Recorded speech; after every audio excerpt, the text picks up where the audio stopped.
Kembali lagi di Midnight Live. Mania, mana suaranya? Sudah ada Anton Sanjoyo di studio. Apa kabar Bung Joy? Ya, Apa kabar? baik. Baik ya. Baik. Hati senang karena tadi timnas menang dan Donitri Pamungkas main full. Beckham Putra bikin 2 gol, brace. Ya. Indonesia menang 4-0. Apalagi ya kan? Iya. Udah cukup tuh bikin senang ya. Cukup bikin senang dan kita punya optimisme balik lah, itu kira-kira. Oh gitu? Karena kemarin kan sempat berharap mau masuk Piala Dunia. Lalu hancur. Siapa yang hancurin tuh? Hancur luluh Oke. mimpinya. Yang hancurin ya Arab Saudi dong. Arab Saudi dan Irak ya. Oke. Tapi sekarang optimis nih, Om Joy. Optimis menuju yang lebih baik dengan skuad yang harus banyak peremajaan lah.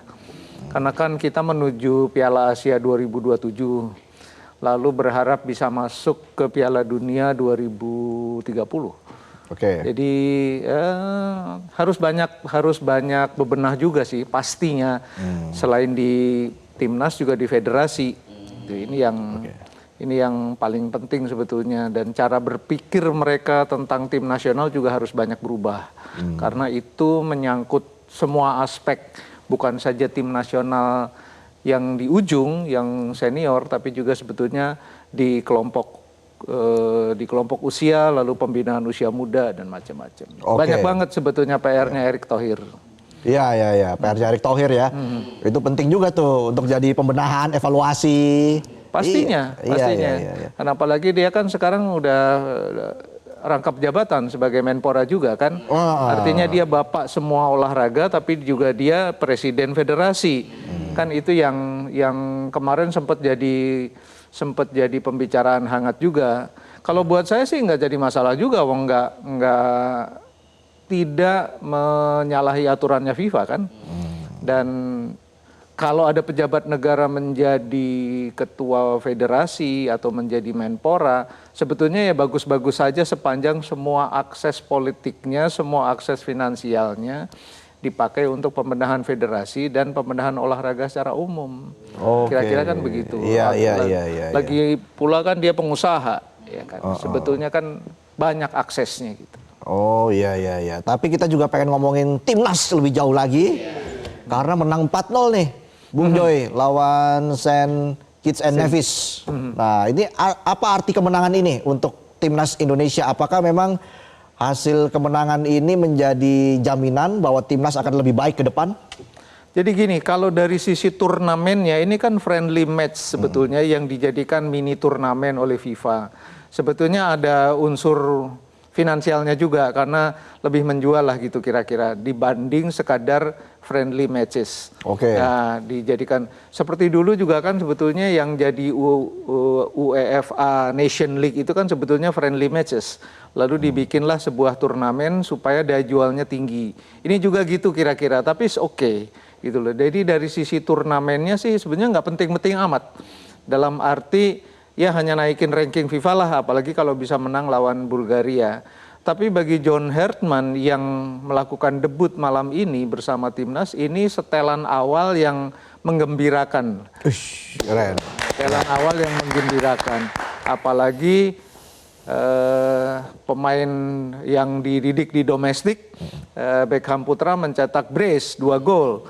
Dan ini yang betul-betul menjadi titik balik bagi pandangan masyarakat secara umum terhadap tim nasional yang selama ini kan mungkin 3-4 tahun terakhir mengandalkan pemain-pemain diaspora dan cenderung melihat pemain yang di breeding di lokal kompetisi seperti Beckham Putra, Donitri Pamungkas, Rizky Ridho itu kan sedikit dipandang sebelah mata.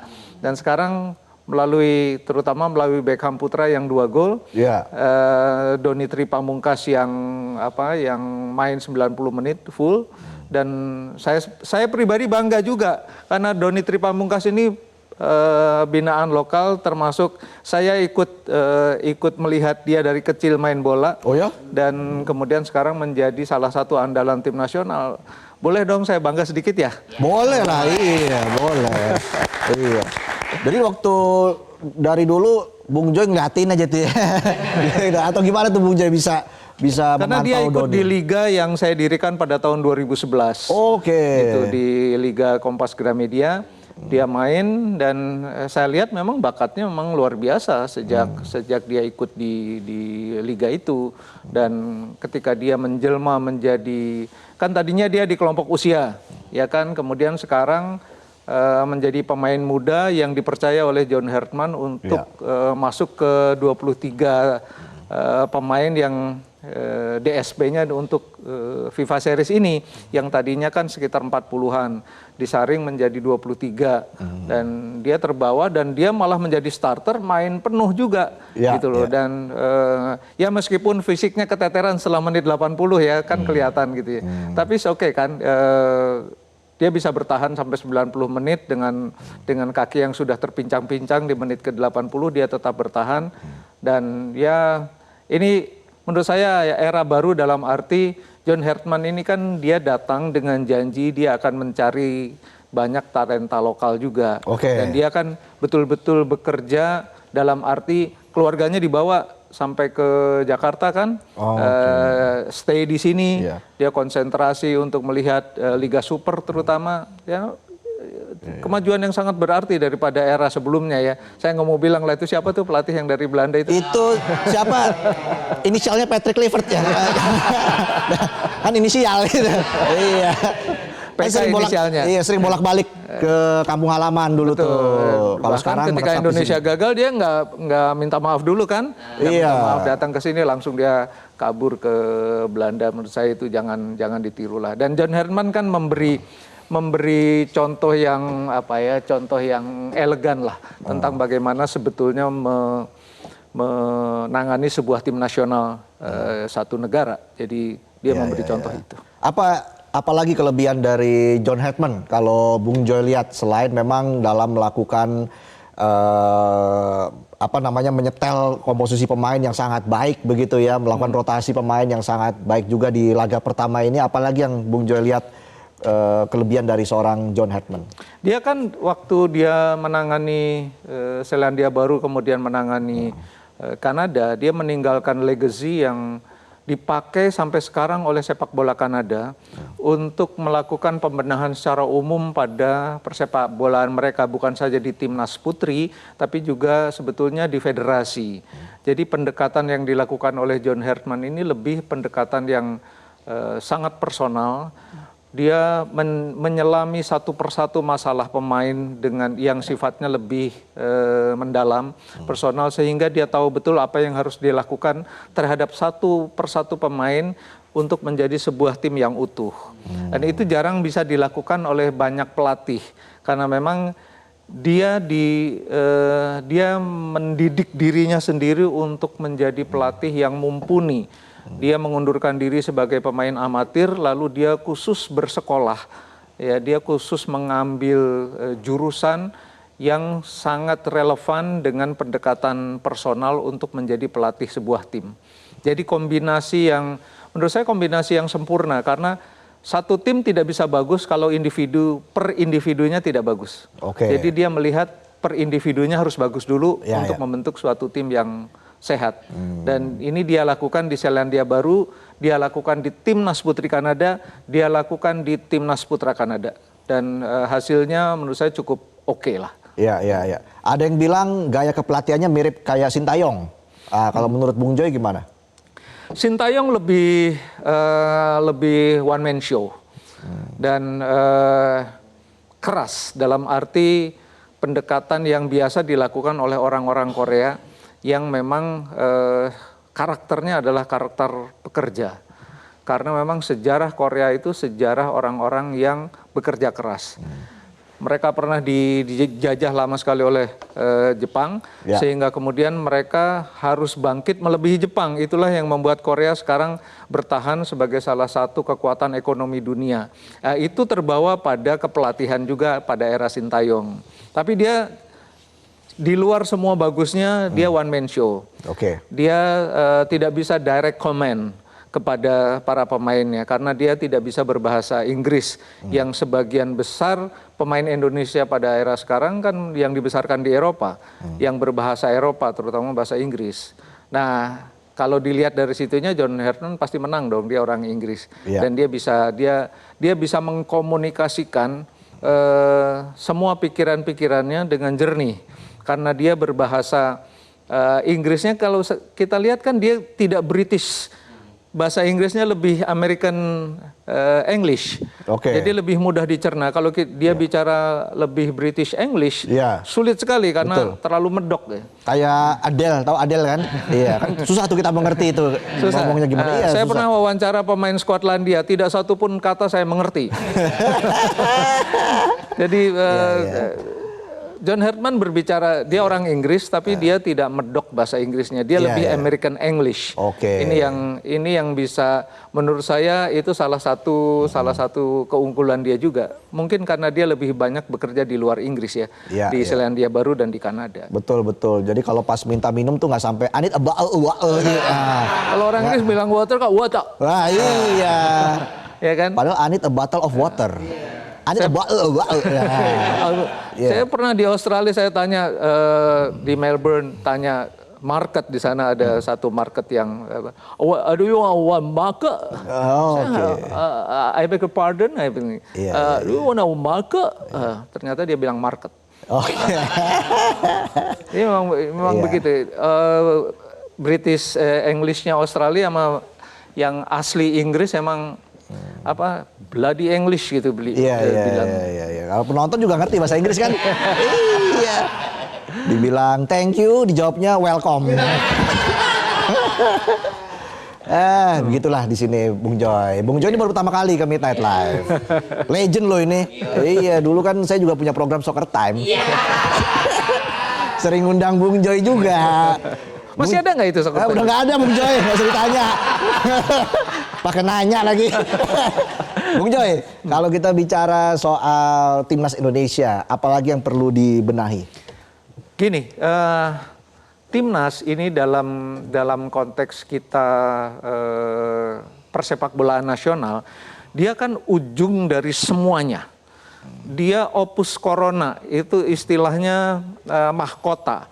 Kalau satu orang pemain mulai dari mereka main umur 10, 12, 14, cita-cita tertingginya tuh jadi pemain tim nasional. Seperti Beckham Putra, Doni Tripamungkas, Kelvin Verdong, Jai Isdes, you name it lah. Jadi itu, dalam konteks itu kita harus melihat timnas ini karena dia ujung, ini harus dilihat sebagai mahkota yang harus dipunyai oleh semua orang yang ingin main sepak bola dan dia harus diberi kesempatan untuk mendapatkan mahkota itu. Jangan terus-terusan naturalisasi gitu kira-kira. Jangan terus-terusan ngambil pemain dari diaspora karena talenta-talenta yang ada di bawah ini jumlahnya jutaan gitu loh. Bahwa ada orang-orang yang ingin membela tim nasional Indonesia, lahir di Belanda, lahir di Inggris, lahir dimanapun boleh-boleh saja.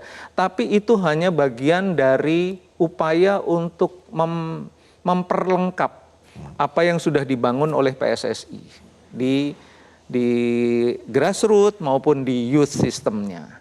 Jadi timnas harus dilihat sebagai ujungnya, bukan sebagai proyek yang tidak melihat akar masalah dan tidak melihat bagaimana ujung opus corona ini dibangun. Kan itu yang selama yang saya amati sejak Erick Thohir menjadi ketua umum PSSI kan.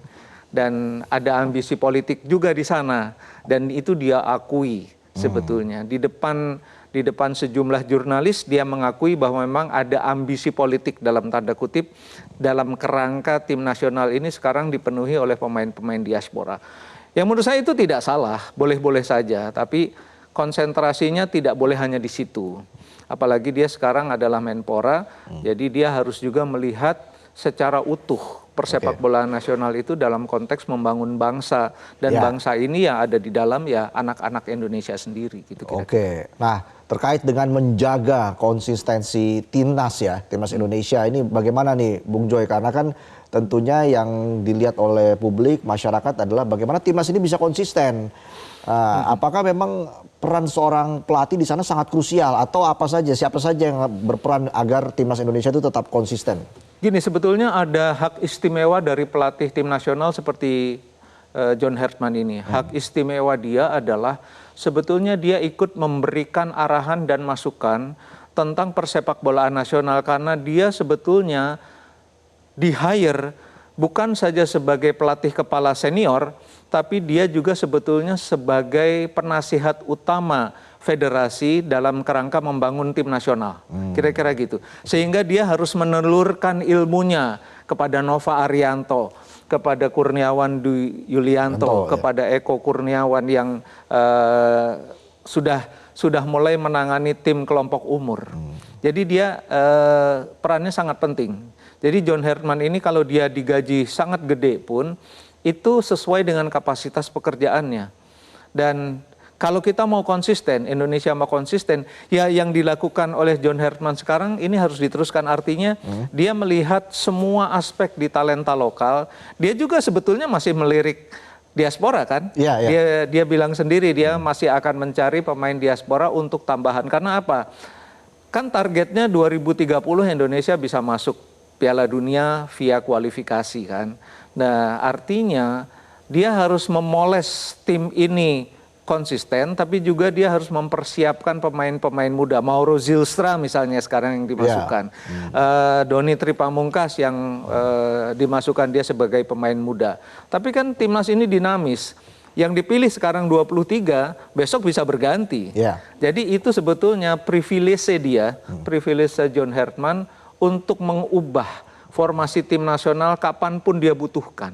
Nah itu dia butuh akses ke Liga 1, ke Liga Super ya namanya sekarang, ke Liga di bawahnya, supaya dia punya banyak kolam yang bisa dilihat dan ikan-ikan mana yang paling sehat dia bisa pilih. Ini kan yang harus diasisteni, yang harus dibantu, yang harus disupport bukan saja dari federasi tapi juga dari stakeholder sepak bola secara umum, termasuk para esko sebetulnya yang punya banyak klub di Liga Super dan Liga di bawahnya. Iya. Dan next timnas akan bertemu Bulgaria. Wah, ini gimana nih peluang kita untuk bisa mengalahkan Bulgaria, Bung Joy?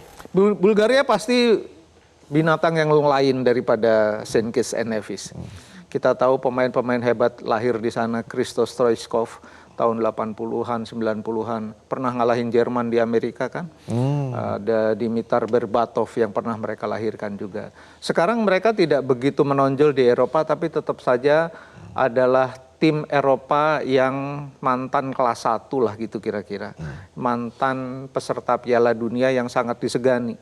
Jadi memang ini sesuatu yang berbeda. Nah, kalau kita mau lihat ujian sesungguhnya, bukan yang perdana, ujian sesungguhnya ya nanti ini. Pertandingan tanggal 31 kan kalau tidak salah. Final di mini series ini.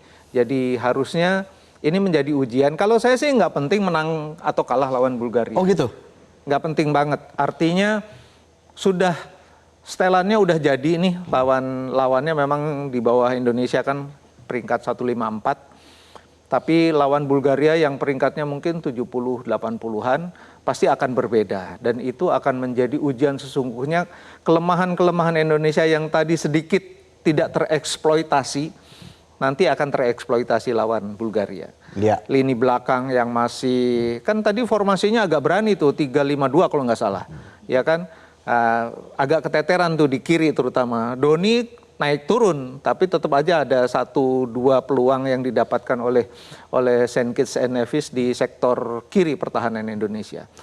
Sektor tengah cukup lumayan, pergerakannya masih agak gerasa gerusuk. Nah kalau kejadian yang sama di 15 menit pertama tadi terulang lawan Bulgaria selesai. Karena mereka teknisnya berbeda, determinasinya berbeda, lebih cepat. Tidak porak-poranda kayak St. Kitts tadi. Jadi ini ujian sesungguhnya. Kalah pun menurut saya oke saja karena lawannya Bulgaria. Tapi yang harus terjadi adalah semua kelemahan dievaluasi untuk pertandingan mendatang. Indonesia bukan saja di FIFA Series tapi juga misalnya di AFF, ya kan. Nah, itu akan menjadi bekal nanti pada Piala Asia 2027 yang menurut saya itu akan menjadi indikator apakah Indonesia bisa lolos ke Piala Dunia 2030. Kalau Indonesia paling tidak nggak bisa masuk ke quarter final di Piala Asia, agak berat nih masuk 2030 Piala Dunia. Jadi pertaruhan Hetman sebetulnya bukan sekarang, bukan di AFF, tapi di Piala Asia 2027. Disitulah kita akan menentukan apakah John Herman akan terus atau tidak, kira-kira di Piala Asia itu. Oh gitu ya? Kalau buat saya itu. Oke. Banyak orang mengatakan, oh ujiannya nih pertandingan yang FIFA Series. Enggak lah, ini kan awal gitu, setelan awal. Atau di AFF 2026 enggak juga. AFF kan levelnya kalau buat saya itu level kecamatan aja. Gitu. Indonesia belum pernah menang juga ya, tapi di level kecamatan gitu. Tapi ya tetap penting karena kita harus memastikan apakah AFF itu kalender FIFA atau bukan. Karena kalau bukan kalender FIFA akan menjadi masalah. Karena pemain seperti Jai, Isdes, Verdong, Kevin Dix nggak akan dilepas. Gitu. Jadi kita tidak bisa mengukur seluruh kekuatan di AFF. Oke. Singkat saja mungkin Bung Joy, harapannya buat timnas Indonesia. Kalau harapan saya sih regenerasinya jalan terus tanpa henti karena beberapa pemain yang sekarang menjadi tulang punggung tim senior itu sudah kalau kita hitung 3-4 tahun lagi sudah di luar usia emasnya. Jadi harus terus ada peremajaan. Dan saya kira kita tidak boleh terburu-buru melakukan judgement terhadap John Herman karena prosesnya baru saja berjalan, baru dimulai nih hari ini. Baru satu laga. Nggak bolehlah kita tidak fair juga untuk melakukan judgement di awal ini. Ya kita lihatlah prosesnya. Kalau harapan saya sih tim ini akan terus berkembang. Pembuktiannya nanti di Piala Asia. Apakah kita bisa mengalahkan Arab Saudi lagi? Apakah kita bisa bermain mengimbangi Korea Selatan, mengimbangi Jepang yang sudah membuktikan diri kelas dunia. Oke. Yang penting semangat terus untuk timnas Indonesia dan juga kita terus mendukung timnas Indonesia. Thank you Bung Joy sudah mampir di Midnight Live. Jangan kapok ya Bung Joy. Sering-sering Bung Joy mampir ke sini Bung Joy. Saya nggak tahu ini acaranya model baru kalau buat saya kan saya belum pernah kesini. Ternyata banyak bercandanya. Iya, emang banyak bercandanya di sini udah malam juga. Biar pada melek penonton. Di sini kan kita menghibur penonton aja. Terima kasih Bung Joy, sehat selalu. Sama-sama, terima kasih. Dan kita nantikan ulasannya di laga-laga berikutnya. Oke, kita jeda dulu, kami akan kembali saat lagi. Tetaplah di Midnight Live.